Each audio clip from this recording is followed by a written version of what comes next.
Halo, kali ini kita akan membahas tentang apa itu komunikasi data. Presentasi dari Robertus Roy Bimarendra, NIM 201113022, Prodi Mekatronika.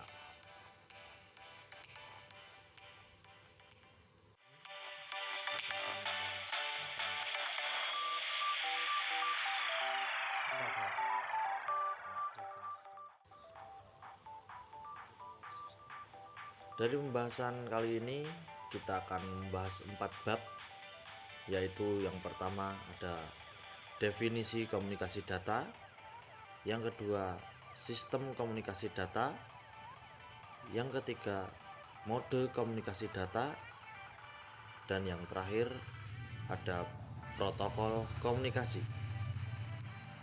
Berikut adalah penjelasannya.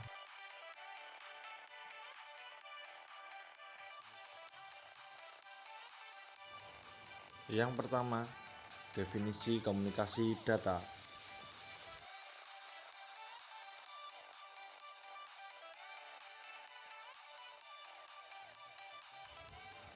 Definisi dari komunikasi data yaitu komunikasi data adalah memindahkan informasi dari satu titik ke titik yang lain. Berikut juga saya sertakan gambar mengenai komunikasi data.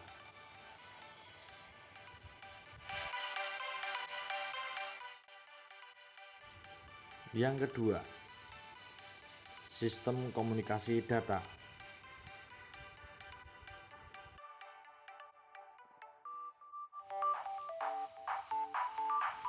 Setiap sistem komunikasi data terdiri dari 3 bagian, yaitu yang pertama, sumber data yang mengubah informasi menjadi bentuk sinyal digital, data biner.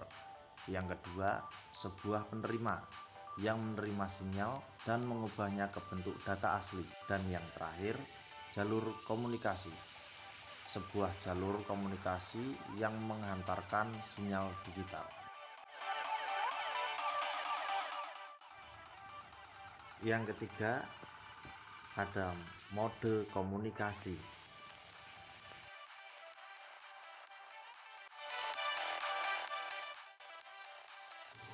Mode komunikasi ada 3, yaitu mode komunikasi simplex, half duplex, dan yang terakhir ada full duplex.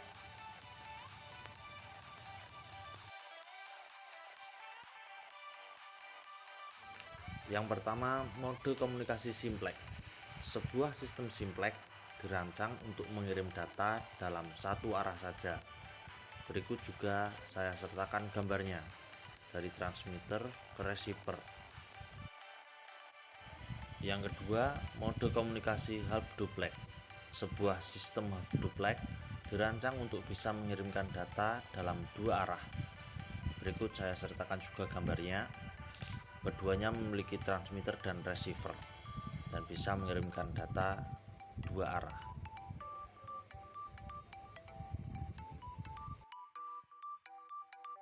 Yang ketiga, mode komunikasi full duplex. Sebuah sistem full duplex dirancang untuk bisa mengirimkan data dalam 2 arah secara bersamaan. Hampir sama dengan sistem sebelumnya half duplex, kedua perangkat memiliki transmitter dan receiver masing-masing. Tetapi di full duplex ini bisa mengirimkan 2 arah secara bersamaan.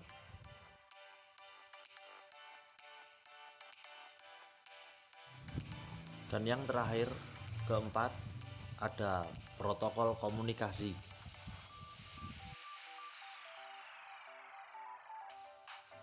Protokol sama dengan tata cara, sama dengan aturan.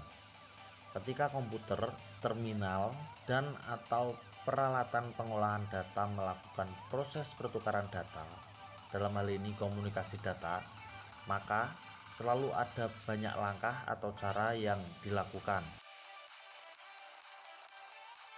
Langkah-langkah atau cara tersebut diantaranya adalah A.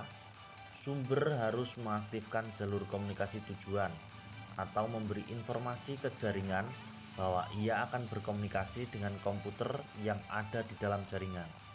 memberi identitas komputer yang dituju. B. Sumber harus mengetahui bahwa komputer tujuan telah siap menerima informasi. C. Ketika file atau data dikirimkan, maka penerima harus mampu menampung dan mengendalikan sistem penerimaannya secara tepat dan sesuai dengan urutan datanya. Dan yang terakhir D, jika format data komputer sumber tidak sama dengan komputer tujuan, maka salah satu harus bisa melakukan konversi data atau penerjemahan sehingga komunikasi dapat terjadi. Lebih jauh, protokol secara internasional telah distandarisasikan dalam bentuk model OSI, Open System Interconnection. Dalam model OSI, protokol dibagi menjadi 7 lapis layer layanan. Setiap layer atau lapisan melaksanakan tugas tertentu yang pada prinsipnya layer yang lebih rendah bertugas untuk melayani layer yang lebih tinggi.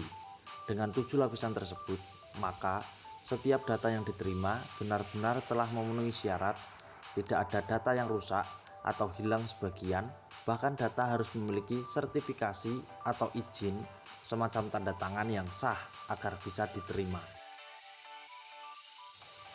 7 lapisan tersebut adalah yang pertama application layer, yang kedua presentation layer, yang ketiga session layer, yang keempat transport layer, yang kelima network layer, yang keenam data link layer, dan yang terakhir ketujuh physical layer. Berikut juga saya sertakan 7 lapisan-lapisan tersebut, dari mulai physical layer, data link, network, transport, session, presentation, application, semuanya berurutan. Berikut tadi penjelasan yang telah saya jelaskan mengenai komunikasi data. Mungkin sekian penjelasan dari saya. Terima kasih.